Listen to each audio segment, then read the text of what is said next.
There we go, match point for the side of Antic, and look, we are just leveling up this drip. We started with a jacket, it started with the puffiness, he put on his best performance, going full violet. Now we've equipped the epic head. I mean, we've got ourselves like a 4-set already here, Tally. Yeah, you know, full build, you know, going for that, what class would you say that Dracu plays, Gimme?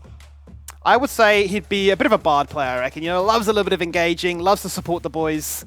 I feel like he's faded away from his like roots of being a top laner. True, yeah, he's a lot more of a like a melee enchanter. You know, if there's like a mix, you know, maybe he's like a paladin. You know, he's a bit of a healer down the bot side. But you know, we are going to draft. We are seeing the side swap this time. The Rumble and the Ivan being banned again. We have to see if the Cassandre will be the one to come out there, but it is not. It is the Carthus. So they really want that Zyra, and they want to deny the trade to Antic. Have to see if Antic, in response, want to get rid of that Zyra and make sure that there is no, you know, Apex AP jungler given with no response.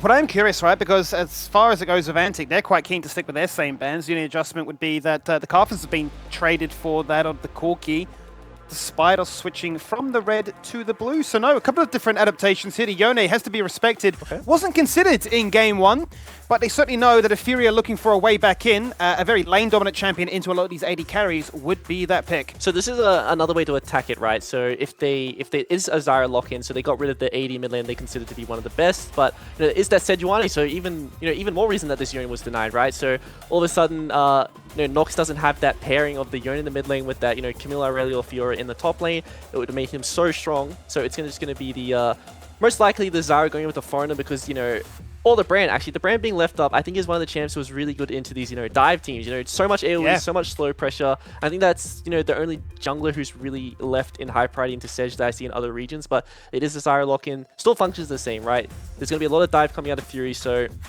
can throw out the Strangled Thorns and, you know, just all the AoE disruption to really break apart the team fight and create some space for his carry to do damage. Certainly felt like both could be pretty viable, assuming that if you're going to go Sejuani, you're going to try and build a comp that can actually find value in it. And we've seen before, especially from Schönfire, right? Despite being down so far in the game, a brand can still just take over the fight. Despite the note, Foreigner is going to run it back with that Zyra performance. And yeah, Destiny gets his hands on the Ezreal that was sniped away from him in game one. He looked fantastic on the Kaiser. But this time, that's going to be piloted by Hooper. Yeah, but we did say, Skimmy, got to get Destiny on the Ezreal to free up the Dracu, and they do have this one, so gonna have a you know, more priority in the ball. I think Ezreal's just a real stronger champ in the early game, so I think this will be a good denial in the list from Dracu, and I think that they also need the lockdown onto the Zyra and the Ezreal, so it's a good pickup for Fino here. But you know, Leona being left up for Dracu is a potential pick for him, or they might, you know, themselves want to go for the disengaged comp, because looking at the side of Fury, all those champs want to go in, right? And you know, they can go for stuff like the Braum or a tank on the top side, or you know, if Raze just want to prioritize his favored mid laner right now. Well, that's exactly right. I mean, it's a case of looking to try and deny what made Antic so strong, saying, sure, have your Zyra, but we don't think that's the issue. But we need to get the Sejuani. That is what was denied away from us. We want to make sure that we've got the matching of those AD carries and make sure that Dracu doesn't get to be this absolute hero on the Nautilus. Now, I joked and jested, maybe there's a world in which you still consider things like the Blitzcrank as another option in that department. It does bring into question, what will these next support bans look like? Because from Antic's side, you're still assuming make sure Prey is not comfortable. So Camille, your Fury, your Aatroxes. Yeah, it's also, you know, really hard. We haven't seen too wide a variety of champions from Prey. So if we do see those double bans going towards him right now, and in response, I assume he's going to be double bans going towards Dracu. They want to deny Engage, right? I think that, you know, while Antic can go for these disengaged champs, they do lack Engage, and it's a scary place to be in when you know, if they do not manage to come out of laning phase in an even state, they cannot get back into the game because all of a sudden, you know, they're playing a champ like Braum, you know, something else that does provide disengage, and it's very hard for them to function with that one engage tool that Dracu's had so much success on. No, he certainly has. So there it is. Then confirmation from the Antic side, no Fiora, no Camille. And as an expected quantity, it would be. We've got the Nautilus, you can't have the Leona. Would they go so far as saying no Braum? No, they say, you know, no Rel. So two major AoE engaged threats. We do know that Dracu likes a cheeky Alistair from time to time. Could function in a similar way to a degree if you want to be as aggressive as you were in game one. Yeah, not an ideal bot lane matchup, right? You can't really complement the Ezreal strength in the early game, the level 1. You know, Alice is all about waiting for that level 3 spike where he can find the 3 spells that he really needs to bully out this lane. But it's quite an easy matchup for Nautilus to be able to deny. You just, you know, match the hook with the, you know, the pulverize combo that comes out of him, and it's just the easy one to disengage. So I think that Fury have done a good job to draft Dracu, you know, into an unfavorable matchup on the bot side. And the one saving grace though is that Alistair is, you know, an insane team fighter. He has so much presence in these team fights, and still, when he roams, can do the exact same thing that the Nautilus did, you know, find those kills onto the squishy champs. And which and that's exactly what I think is going to happen. Pretty much. We saw that last game, and this is probably going to be a repeat of what happened, but I like the change, you know, of the mage coming out of Fury. I think this is what Chirp, you know, was known for. This is what he looked the best on, and while they can go for this bruise on the top lane, which I'm curious is going to be the Aatrox or the Irelia, you know, more likely going to be the Aatrox, so it's just much easier to blind pick. But I like the comp overall that Fury have prepared. Not much synergy when it comes to the Sejuani, but a lot of these champs in isolation are all extremely strong. Oh, we were so close to perfection there. He saves the Gnar. If only he had locked in that Irelia. Imagine, just imagine. Oh, well, either way, this is what we've got ourselves in for. And it certainly is a case of Fury removing a lot of the crucial picks that Antic had. To your point, though, about the bot lane, I think, yeah, we should see another situation where these two AD carries get left very early on. Both supports get to roam. And it will be a question as to, can Findo replicate the amount of raw impact that Dracu displayed in Game 1? Because that really was one of the major keys to their success. Yeah, I will say, though, you know, compared to last game, there's not as much happening in this mid lane. You know, both these champs are extremely long range, and it's quite hard to, you know, Valkyrie forward into Hwei, who can, you know, hit you with that fear into that, you know, spell combo of the Q, and then proc the passive extremely easy. A lot of damage that you do not want to be dealt with, and he's a champ who can also, you know, get priority into a lot of the picks are priority right now in the meta. So I think it's quite hard for Dracu to, you know, with his freedom, go to the mid lane and attack Chirp, just because they do lack the initial CC from a, you know, like a mid laner or a jungler that he would pair up with. But on the other hand, Finder and Nox together, a lot of lockdown. You know, they do not have the damage, but they have a lot of lockdown, and they can buy a lot of time for Chirp to do the damage for them. So I think, you know, wherever they want to go as a duo, whatever it's going to be mid, top, or or the bot lane, they can really do some impact skimming. They certainly can. We are teeing ourselves up here for a pretty explosive finale. Lots of damage. Yes, mid lane might be pretty content because they have so much range, but elsewhere you are certainly expecting to see fireworks raring and ready to go. Sejuani back in action, back in the jungle, where Nox will look to be that much more of a facilitator as opposed to an AP threat.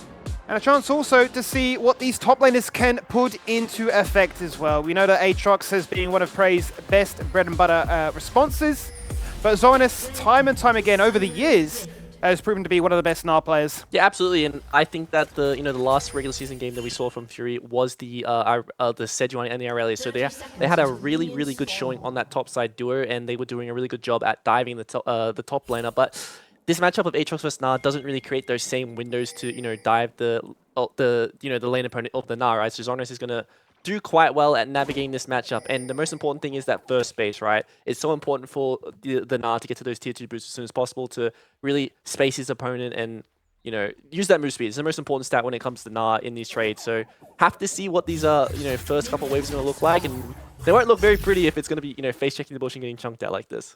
No, and it's almost comical, right? Because it almost looked like Zoranus threw the boomerang to the side, having a bit of a dance-off in that top lane. But either way, it's not going to change the fan vote coming into this one. Still, 80% of you believing that Antic are the favourites. They are sitting on match point, given that this is only a best of 3. And yeah, if you're on the losing end of that trade, then unfortunately, your LCO journey for this year comes to an abrupt end. So let's see if you can do what they did during the regular split, take a game away, of just plain sailing, and like Ray's mentioned in his interview, a lot of games this week. Yeah, and if we do a summon check on the bot side, we do have the double barrier 80 carry this time, Skimmy, so a lot more all-in pressure or trading pressure this time because it is such a low cooldown summoner, and you can use this one proactively. I think that's the way you should really use a summoner. It's not like Heal where you use it as a move speed button or you use it to survive all-ins. I think that barrier should be used to trade, and you can absorb a lot of the front-loaded damage, especially from a Kai'Sa when her damage is so predictable because it's so front-loaded on that passive. So have to see if Destiny wants to use that barrier as a trading tool in lane to create some advantage, because there's quite a volatile matchup right now in the bot lane. And it certainly is. It's really going to be interesting to see in which case junglers decide to get involved with all of that. You'll be seeing a pretty big chunk in favour of Raze in that mid lane. Same to be said, and starting to really accrue up in the top lane too. Mini just being that much of a menace, but then once you do get into that Mega, just so much HP to try and get through. You do pack that punch. But that's the big talking point, right? At which point do these supports feel it's necessary for them to leave the lane to try and assist? Because I'm sure both Raze and Chirp would be quite keen for that introduction. I think both supports want to try and get to 6 as fast as possible, but something curious about what happened in the jungle part, I'm not sure if Foreigner walked into the enemy jungle and realized the camps were gone, but this whole time, Nox was in his jungle and he does have the red buff here and he's going to find Foreigner. Now what can Foreigner do to answer back to that one? Zornis with that pushed up wave was able to respond first, same for Raze as well, so a 1v1 very quickly becomes a 3v1 in Antic's favour. Flash to safety, Chirp is there. He's only got a frugal 50% HP, but locks him in place with a chomp. Findo flashing on his head, locking him down with the passive route with the ignite, and the damage ticking. Chirp is there to secure first blood. And this is, the priority that the bot lane garnered thanks to, the fact that they were on the wave first, and Kai'Sa spams out that Q, gets the priority. Findo finds his window of priority and walks up to the top side, impacts that one. Flash route cannot outplay that one, Skimmy. Certainly can't. It's one of those point and clicks that make it very, very easy for them. And it's going to feel pretty nice for Chirp in particular, having to endure all this pressure from a Corki to say, well, at least on my first back, I have a lot of gold to spend. Yeah, normally it's not something you really see when it comes to Hwei. He is a control mage, but he is a extremely strong, early game champion because it's so hard to force trades onto Hwei. If you dash into him, he can easily pedal up with the fear into, the Q, which does so much damage to you. And I think that Hwei has a really, really high amount of base damage as a mage, so that's why he gets through these early lanes so successfully. But Raze is doing a really good job to find these phosphorus bombs over and over again onto Chirp and chunk him out. It does feel like we've gone, back a few weeks, right, when Incursio was still their mid laner, where he was the one playing the Hwei as opposed to what we find ourselves in now. Either way, let's see. Once again, Harry, hot on the money, was correct with his prediction in the first series. This time around, he reckons it's going to be an Antic 2-0 sweep, believing that they just have better players in every single role. And much like we believe, it's a case of can Prey, force that big upset. But champions like Camille and Fiora, they were banned away. Yeah, I see Harry has the same ideology about, this series that we really did. We thought that it would really rely on Prey getting ahead, but I think it's quite a tall task, especially against Zornis. He's just so good at neutralizing players, and it's what he's been really good at his entire career. He's either, that carry play or that neutralize, We always think about who are those really good neutralizers in OS, right? You think of like Bio Panther, you think about the really good carries like Topoon in the past, but I think that Zornis has always gone under the radar when it comes to, a player who can stand up and fulfill the role his team needs. And in this series, it's all about making sure his lane opponent isn't allowed the access or ability to take over the game. Well, let's see then to throw it to polar differences. Nice little buffer there from Destiny. Perhaps a fight breaks out here, but Draco's only level 4, so shouldn't really expect too much. Just a little bit of trading. But yeah, Lemus comes to this one with a bit of a different opinion. He actually believes it will go to all three, with Antic still taking the win. Believing that they do have some pretty strong players on the side of Fury. They're just going to need to find those advantages because Antic love to play the map, and that certainly was the case in game 1. 6 minutes in, 1 kill only on that man in the mid lane, in particular for Chirp. But Foreigner is hunting and hoping that an opportunity presents itself. Just hovering around mid because the grubs are spawning in a very short amount of time, so he wants to allow his mid laner to get some priority and maybe even punish a potential misstep from Chirp. Draco already roaming up. We also see Hooper and Findo swapping this time, so this is a proactive swap coming out of Fury, and Antic need to be careful not to be caught out of position here, because if they do make it to these grubs, it's going to be an outnumbered advantage for them, and the only winner who's going to come out of this scenario will be Destiny. Certainly will be. It's going to be a case of getting some solo experience, but how much can Nox look to try and deny? Both junglers committing their smite, picking up one apiece so far. Zornis' Mega, that might be enough for the deterrent to tell Fury, back away. Let us claim what is rightfully ours, and that is exactly what will come to life. So it's going to be Prey up against Destiny now in a 1v1, and I'm curious to see if anything really comes of that one, because Prey is very, very far behind. Very, very hard to poke Ezreal out as an Aatrox. He's able to play his range advantage and just deny that all in. But, even though we saw that Fury were the ones that practically stopped their ball into the top side, Antic were already at the 6-minute mark with 4 members to get those grubs. So they pick up 2 of them. They will go on advantage of them. More experience going towards Foreigner on this carry jungler, which is so important as this game continues to, go on and house Zyra. Solo AP carry, main disengage tool for Antic needs to be strong. Well, the jungle support link-up has been swarming around mid lane for what feels like an eternity ever since that Void Grub contest. Instant flash away from Draco. Having done the pulverize, doesn't want to do any more than just that, knowing that he could have been a very squishy and very easy pickup thereafter. But they've locked in this one idea. Let's camp Raze for a little bit more and make sure that this Corki cannot be that hyperscaling threat. Ooh. Just spots him around the corner there. Simiu doesn't have the flash though, so if that hook did go out, that would have been Dracu, potentially falling down. Just no one was really around to help him out there. But this is the power of the Hui, right? You just throw out that, mini rumble ult and throw out that fissure, get priority, run back to your, fog of war, and you can always throw out your poke spells if you want to. You can be ready to assist your team for a potential fight. And it looks like with Foreigner walking towards this dragon, it might be on the cards. Seems to be that way. 4 members of Fury ready and rocking and ready to go. They're going to be looking to try and secure this one for them. Chirp hovering on the inside. Dracu goes in. 2-man pole of combo. There's the true shot barrage. Lock them up. Stranglethorn there. Oh, the smite! 18 HP. 1 HP. 1 HP. Hit 1 the HP. dragon. Lock it in. Lock it in. There it is. Chirp. Oh my god. My OCD was going absolutely crazy. But we do finally get a conclusion to not only the Drake, but the team fight too. Oh, that is painful. That is painful. We saw that one on 1 health for such a long time, and no one wanted to hit that one. Chirp looks up, slimes that with an auto attack. Destiny playing really aggressive here on the mid lane. There it is. As easy as you like it. As easy as you like it. Really is looking like a bit of a Skarner support there. Popping across the wall the Hex Flash and claiming yet another. As easy as that. That was a very extended trade, but they also get the flash out of Chirp, which is so important. So now, even though they do not have that kill pressure, they do have the return gank. But we do go into the replay. This is the power of, Dracu over the wall, has that Hex Flash, goes for that engage, pin it up with the Stranglethorns from Foreigner. And even though he is caught out and he does fall down, he does so much damage here. And the True Shot barrage does so much damage, but look at this dragon. There's potential for everyone to hit this skivvy. And no one wants it. Literally anybody. And someone's like, well, it'd be rude not to. It's been there for 10 seconds. The smite was so early. It went down to 18. And just ticked on down to that number 1. How crazy. It might be the craziest dragon we've seen in a very long time. But the biggest winner of it all, and you mentioned it very early on with that lane swap where Prey had to do the 1v1 into Destiny, he's now 3-0-1. This Ezreal is an absolute machine. And he has the blue buff, so he's got the cooldown boots, the blue buff, and the sheen, so he has an insane amount of ability haste right now. They can play this lane, they can abuse the 2v2, or they can just leave him by himself, and Dracu can run around the map and really bully this game because he is so strong. Didn't decide to buffer that one. Dracu went and took that as an opportunity to jump in and get aggressive themselves, and not really much is going to come of this. Really will just be a case of clearing out that wave and doing a little bit of chip damage thereafter. Both junglers committing to this one, with Nox really keen to get the kill. And finally, Foreigner falls on down. Raze wants to answer back with both mid laners rotating to try and make that play a successful one for either side.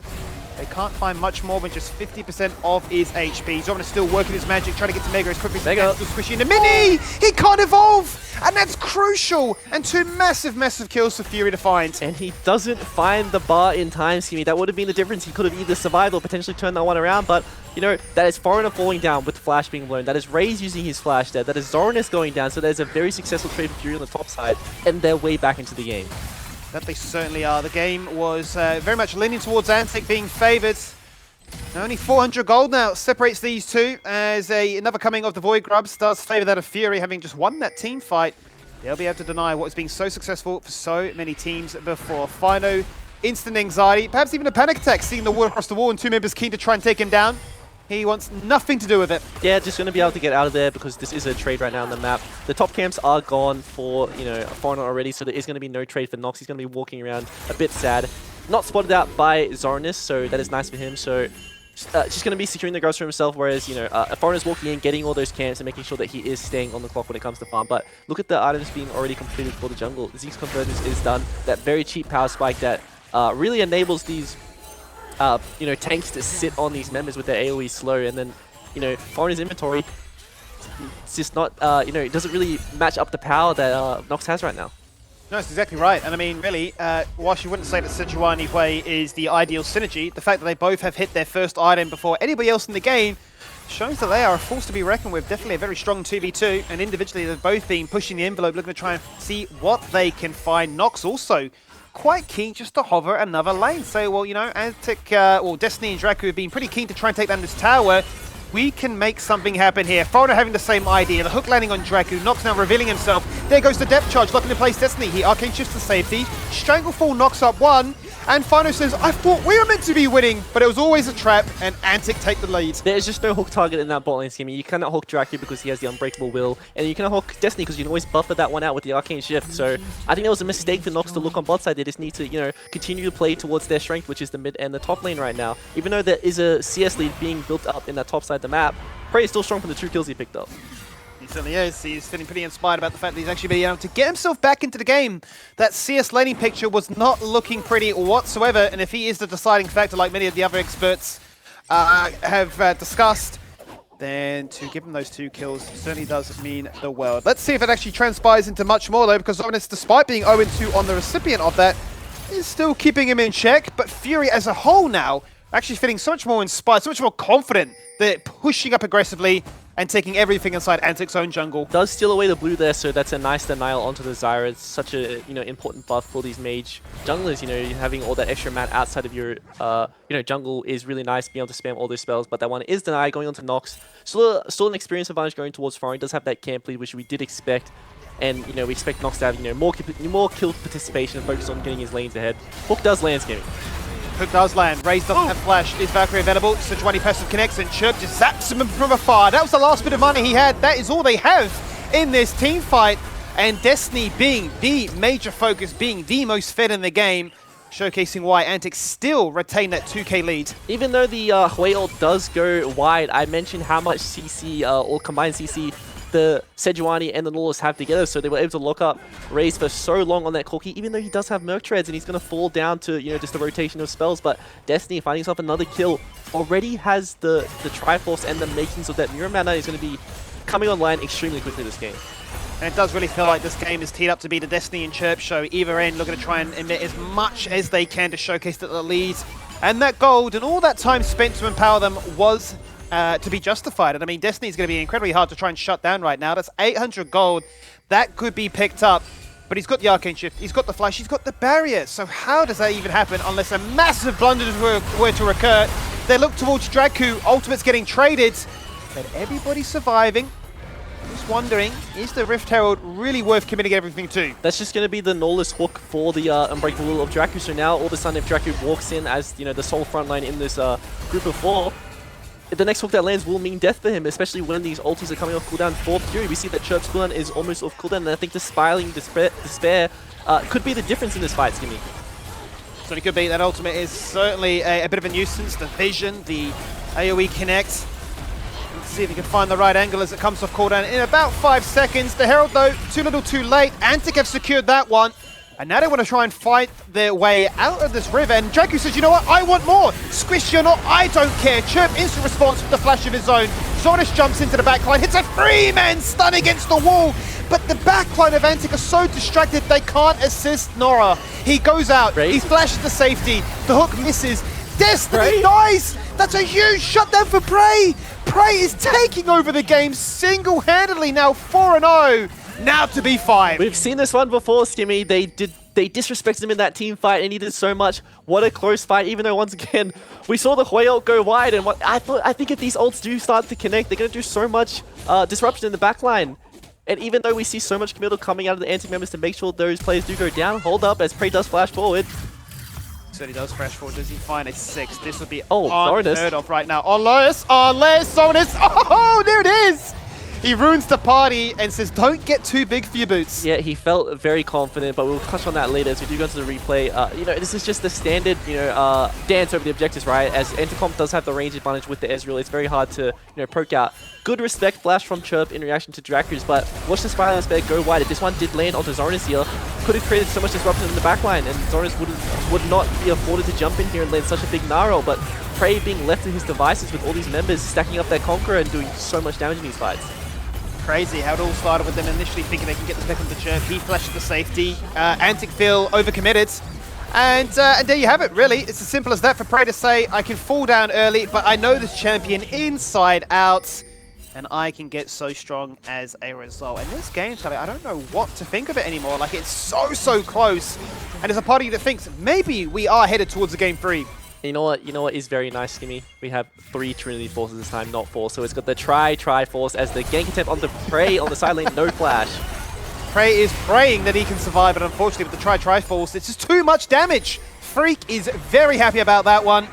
And Nox is not keen to entertain this as well, because Antic have shown that, look, we're going to siege on up, and there's not much you can do about it. Chuck at the Glacial Prison. Destiny stuck for a second, but doesn't get any damage received onto it. Depth shots lock in place Foreigner, but their ultimates and the farm is just lacking. Hooper? It just means that Antic can turn things around. Hooper says it's my time to shine, wants to go 1v9, jumps to the backline and dies. Destiny picks it up. The Sparring Despair is there. Dragu soaks it up with that unbreakable will. And just the sheer resilience of Antic perseveres. Yeah, and Dracu's just going to sit back, let that Warmox proc and heal back up to full health. And so pretty much everything that lands on him does not matter. As you see the proc coming out, this is the strength of Hoi, and I think this champion is extremely good into the current jungle meta of these AP champs because they just not have the range to deal with the Hoi. So really nice to see Chirp just applying so much pressure, even though these team fights look so favorable for Antic. 7-1 is Destiny right now, and I'm sure, given they are best mates between himself and Raze is probably a bit like, that could have been me, that should be me, I'm a bot laner, what the hell am I doing in mid lane? But either way, it's the cookie cutter setup, the double AD carry is working in their favor, and kill prey is the major focus. It is a bit overextended on the setup, not really respecting the fact that there is no vision in his jungle, so he's caught out of position. We see Raze teleport away, and this is why Nox looks very confident and walks up and lands this ult onto Destiny, but a good buffer from him not to be caught under tower. And, you know, Chirp trying to find his angle to boost damage, but Destiny layering these mystic shots into it, making sure every time he walks up, he is getting poked, so they're just unable to find this. And Hooper, a bit too overconfident because this entire time Ray's like, oh, my bad guys, I'll just walk back and clean this fight up anyway. Valkyrie's in and says, yep, job well done. Moves along and onto the next target. And it almost felt like Hooper overestimated just how much damage he does with a static Shiv alone.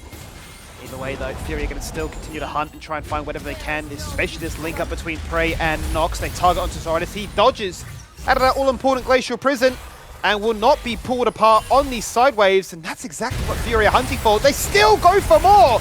Everybody, all 4 members, takes down the Gnar. They are diving Mega Gnar, but at the same time they are giving the Dragon, and Raze is working on that, you know, inner tower in the bot side of the map. Destiny was unable to get a lot of minions into that mid tower, but confident look for this 1v1 against Hooper. So he is looking for the 1v1 barrier park. This is instantly destroyed, flashing away from that Mystic Shot. True Shot Barrage doesn't clip, takes the gamble left and right. Doesn't win it on this occasion. Doesn't matter though for Foreigner. He had his eyes on the prize. Take that second Drake, stack that one up, prevent Fury from finding that as a win condition, and continue to claim everything on their side of the map. Findo. Don't do it. It's danger. Okay, he didn't. He didn't.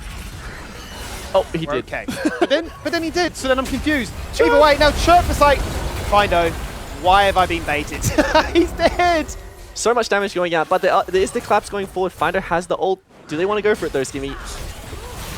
Findo dare entertain it. Hooper's already jumped in with the killer instinct, only to get knocked up by a 3-man pulverize. Dragu getting shoved all over the show. He simply shrugs it off with his ultimate.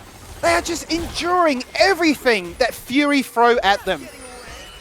Raze just wants to farm. You know, I keep seeing Raze just wants to walk away and farm, but he's constantly forced to these fights. He's like, guys, I'm not online yet.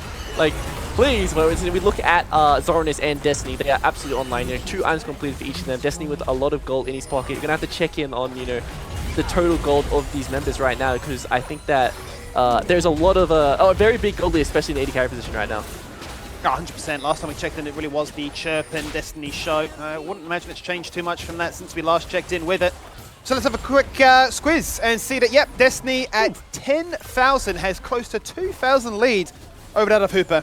Who would have thought, you know, Skimmy, who would have thought that, you know, a couple weeks ago, you'd be saying, yeah, Destiny's coming back for Antic and he's going to be carrying both games today in the lower bracket run. So, what a performance from him. Foreigner, no flash this time, though. Yeah, unfortunately, this Syra is a dead plant. Hasn't been watered. It's going to wilter away in the sunlight, and that could be a big opportunity for Fury to say, well, game on. We need this Baron. We need a 5k catch-up. They do need this Baron, but they cannot stop this Alistair from getting in. They cannot stop the amount of perk that's going to come out of this Ezreal and the Corki. And pay attention to Zoranis building up the Gnar bar right now in the red buff. Even though this Baron is going to go down. Draco has the flash pulverize, decides not to use it. Zoranis still working for that Mega. He can't find it just yet. Hops, Destiny jumps inside the pit. Destiny is the focus right now. And he's still going to try and fall on down. Doesn't really matter. But Raze untouched in the backline. Sub out 180 carry for the other. Flash on forward. Try to hit Finder, but die. Because the Chirp way has chomped you in place. And they'll get the Baron. And they'll get a very nice ace. Skimmy. Oh no. This is a huge gold swing, Skimmy. This is going to be the Baron picked up, all of the shutdowns gathered, the inner tower, the outer tower going down, a potential inner tower as well if Foreigner feels a bit too afraid. This one does have the ulti though, so could force them off if he wants to throw that one out. But if this does go down, this is going to be the gold lead swinging in favor of Fury, and they have not had this lead the entire game. They certainly haven't, and that was the 5k comeback they needed, right? We were saying before that this Baron feels dicey. They said, nah, we can take it. They certainly did. And to claim all 5 afterwards is just the cherry on top. And as we do go into the replay, I think this is just such a nice, Smiling Despair from, Chirp here, as it does so much damage, slows down the members, forces Draki to flash out, which is just not what you want to see on Alistair, right? And then, you would think Prey's going to fall down here, but he just keeps healing, he keeps sustaining, and then, Ray's forced to flash forward to find the trade kill and get something for his team in that fight. They lose Baron, they lose 5 members for what, 1 kill? That's not a and there's a lot of support. They flash to kill Findo on the Nautilus. Certainly not the best target you want to go for. Once again, it seems to be that Draco is the focus, doesn't have the ultimate. About 5 seconds away. 5 seconds too late. He's the first to perish. Chirp is a machine right now. 8 kills to his name. 3 men stun up against the wall, but Zonis is so low. He can't do much more than that. Destiny now finally rocks up to the fight. There's already a double kill here for Chirp. Prey, life-stealing like an absolute machine. Somebody apply Grievous to him because he's just living.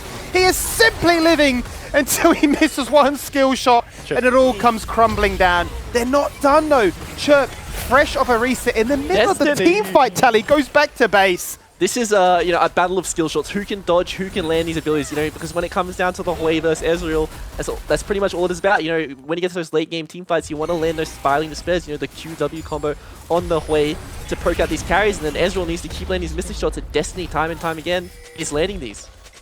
He really is. I mean, this is such a crazy game right now. Into another Scuttler, looking to try and see what we can deny away. Thank you very much, says Foreigner. That'll be our vision to guarantee another Drake goes our way. And maybe, Antic say, you're not allowed to go back to base. The Roots lock and place Nox. He headbutts the wall, meets himself a Destiny, says, you know what, 10 looks pretty overrated. How about 11 kills? And that's a very fed man. I think something that's really important to note is he is not itemizing for sustain. We do not see the Bloodthirster coming out of him yet. Potential going to be the Spirit Trojan, which is another option you can go for. It does make you tanky, it does give you the most damage, right? But I think until he does get that Bloodthirster, until he does have that sustain, Chirp is always going to be a threat this game. He has been a massive threat. Every single time we've seen a team fight, if you look at his damage, he's doing leaps and bounds more than anybody else. Just a case of how do you get to him, because he's been so well protected, and if he does get taken down, he's done so much damage anyway that his team usually wins. Third Dragon then, going in favor of Antic. Back-to-back Ocean Drakes with an Ocean Sword to pick up. This one is going down to the wire. Yeah, absolutely going down to the wire. That is the 3rd Dragon picked up, and the Ocean Soul will be spawning in the 5 minutes. Very nice Dragon to have as Zorinus. He is in that backline, he is doing a lot of damage, so it's very nice to have the extra bit of sustain, especially as there won't be heal cut being itemized from the enemy team. It's very rare to see that you would build that into this team. But Destiny decided to go for that Lustrous Sword item instead. He wants to deal with the front line of Nox and Prey. Have the extra bit of slow from the Shredder's Grudge that he's going to build to. Yeah, basically saying lethality. You know what? Overrated. Who cares? Back in the day, this is what you build on the Ezreal. You go all about the blue Ezreal build. We're just going to bring it back in a slightly different variation this time around. And they're going to be hoping that with all the good work they achieved in the initial stages, that they can look to convert that into another tower falling on down. But it is to be mirrored. 5-5. The focus still, as it always has been, kill Prey. But he knows something doesn't seem right. I'm not a fan of the setup that Fury have gone for, right? I think that Chirp, 4 items in his inventory, should not be playing in the side lane right now. He should be grouping up. He should be looking for these, Spiraling Despairs, because if he lands onto Zarya, he can pedal out with a Q down pretty much 100 to over this champion based on how much AP he has in his inventory. Teleport is coming out of Zorinus on the side lane here, and Chirp might be in trouble. Could be in trouble. The jump, or rather the stun lands initially. The fling against the wall. The Spiraling Despair is nice. But how do you deal with a Bruiser? Can you kill him? Can you sustain? Severus gets procced, and he's running as best as he can, and both. Raze? Really, a couple of HP to their name. Now, how do you disengage? Because Raze is keen. Valkyrie there, skill shot checking every single bush. Oh! And hello, Chirp. Thank you very much. Unless... Oh! He does get it in the end. Nox. He just literally, what? No, don't seek its way. Flash to match. Oh, Zorinus. And he says, okay, maybe. Zorinus is, a little bit too much for me to try and bite off. So just waits for the charge, and he's out of there. That looked like, the Race was going to pick up the easy kill when he found him with the Phosphorus Swarm AoE, vision reveal. But, Chirp does get that shield off in time, able to create some space, but a really nice big one by Raze to find him out on the end, and that's going to be the shutdown going towards Raze, and he needs those items really bad as we keep checking in on the inventory of the the members in the mid lane, and it just looks so one-sided to Chirp right now. The more AP comes out, the more this damage, or the more damage he's going to be dealing, which is obvious, right? But it's so hard to deal with the champion when the only threat onto it is a flank or, you know, potentially Destiny poking him out. Yeah, he's been so well protected with vision, but his team's posturing, it's been a very tall ask without flash engages from Draku to snap for them to actually get towards him, right? With the Horizon focus now, the damage from afar, he truly is Zeref on steroids. It's going to be so painful to try and deal with this one. And if you go for a Baron start, he chucks that combo, lights out. It's easy as you like it. What initially started as a Baron attempt by taking down Foreign, it might just be the shoe on the other foot, and we're going to do it to your jungler now. Dead for 45 seconds is Nox. Antic's time to shine. I think it's so important that Chirp needs to group up constantly. Like, the Baron's under pressure, they don't have vision, he's running to the side lane, he's not playing with his team right now. He is the entire comp of Fury. Without this way, they cannot function. They need him to play these team fights, they need him to create space, and I think it's very scary to walk in and contest this one still, even though you know, there was some cooldowns blown to take out Nox. Sitting on vision is Chirp right now. No ultimate available for Foreigner to try and empower those plants. Draku looking for the wide rotate. They have no idea. They have absolutely no idea. Two-man combo onto two crucial carries. That's what you need. Draku, he may have just found the game-winning play, the series-winning play there is Destiny. Takes it down. Hello, nice TP. It's not going to last for too long though. 1v4, Sterex popped, HP gone. And that might be Antic wrapping things up. And Raze went down there somehow. I'm not sure where he died, but maybe it was to a bit of AoE as Chirp was walking up. But see me, I think this is just the you know, maybe a lack of you know, a veterancy. You know, Chirp isn't like an insanely new player, but he's also not a veteran player, so it's very hard to know that you need to be here for your team no matter what. But Draku finds that flank, you know, gets a really nice engage onto these members, and as we do see, Raze is in the side lane fighting the Aatrox and does fall down the 1v1 because unfortunately he is very weak. Yeah, so Prey feeling inspired by that one, says, yeah, I can win. TP's in and goes, hang on a minute, this is not what I had expected whatsoever. So 4 team members will have the Baron. No luxury there for Raze, unfortunately. Another Dragon, a soul point up for grabs here for Antic if they do so decide. That's to take in 20. With the lanes already pushed out in their favor and mid lane control being theirs, this would seem like a done deal too. Let's take stock of the game right now. So this game state has come from what you would consider an unwinnable game. So Fury have done a really good job to get to this point in the game. They are grouped up. Fury, Chirp has his flash, Hooper does not, so he is a target. They need to start landing this poke before they go on for this fight. As long as they keep stock or track all 5 members to make sure Draku is on the map, you know, they can feel confident to walk up and Chirp can start landing his poke. Because as soon as one crucial spell lands, one of these members might go down. Glacial Prison goes out, no stun, just a slow. Destiny is the focus. Draku jumps in, counteracts it, takes down Nox. Raise the recipient of that killing blow. Draku looking to try and circle up as much as he can, but Prey goes in as a one-man army. He finally tries to assist, but he's dead before the fight really kicks off. And Destiny shows, I'm a support player, but I've got hands, and they still work. There's the triple. Give him more. Give him everything at this point, quite honestly, because he's showcasing that we've got 280 carries on our team, and they mean business. Does land that Mystic Shot, so he is slowed down. He is below that threshold of the Swell's Glitch for the slow. So is the flash. He really wants it. Really wants it. Just at a range every time, though, of those projectiles. And Chirp is going to deny him of that clean ace. This is going to be a tall task for Chirp to defend this Nexus. Even though he does have his jungle and support respawning. See how much they want to go for. I feel like they should back off. They should respect the fact these members are respawning. So it's going to be Chirp getting more farm, getting closer to the 6-item spike. You know, this one, when this does come online, he's going to be doing an insane amount of damage. I think he is going for the, got the name of the item, but who cares? Going to the replay, we see that, you know, the ult goes wide, Nox overextends, he's not a tank anymore, there's too much damage in this game, and he just pretty much falls down and doesn't allow his team the freedom he really needs to enable them, and we see that Prey's trying his best to create space, but Destiny's just doing way too much damage, and Hooper on the exit tries his best to find anything, but it was just not enough. And that's the big talking point for me, is the fact that both Raze and Destiny had full HP as that fight came to an end. Nobody could get to them. They were so committed to backing up Nox that they all shoehorned themselves into a choke and made it very easy for Antic to punish. So, gold lead once again goes back in their favor, this one being a much more bloody affair. Baron on top of the Ocean Soul means that they have re-established themselves that 5k gold lead, having done the damage in the mid lane to open up the inhibitor. Side lanes once again become the focus. And it's a case of Antic, how greedy can you be? Because Draku wants the vision, wants the time to open up those win conditions even further. He doesn't die, despite getting jumped on by 4. It's so important that both teams realize, you know, Antic can dive into the enemy team just because of how strong they are and they have the Ocean Soul, but it's very scary if Fury dive into the Xayah right now. They need to lock them up like this, Skinny. And they certainly do. Frona goes golden, baits their time as he comes out. He does perish, unfortunately. 1-for-1 so far. Chip is the focus. Can they kill this way? Yes, they can. Raze makes sure of it. Destiny's They're both here. down for a whole minute. And now Destiny says, you've got to get past me. I am the raid boss. I am the final chapter. I am the super sub of this squad. 18 kills, Skimmy. Can he find the 20 bomb? That's the real question. Haven't seen one of those in a hot minute, so I have to see, Destiny coming back, playing this champion, can absolutely pop off. Still on the side lane, Zornis has the Ocean Drag. They are going to look for the end, actually. There is no wait clip this team. There is timers that are really long. The exposed, towers left here, Skimmy, and I think it's going to be lights out. I don't think Prey has an limit to defend this one.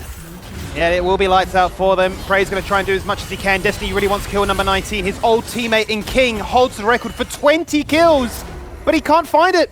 Simply nobody exists on the map for him to try and take on down unless Nox decides to entertain things, and Destiny says, I'm aware of the record, guys. I really want to beat it. In the end, it does not matter.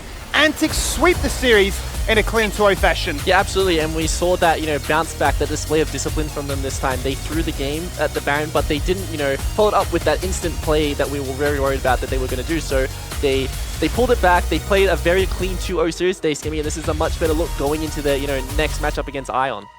That it certainly is. Iron being put on notice. We are ramping up. We are getting better and better week in, week out. And if you thought we were giving up with this roster swap, you are sorely mistaken. Destiny dropping 18 kills on the Israel.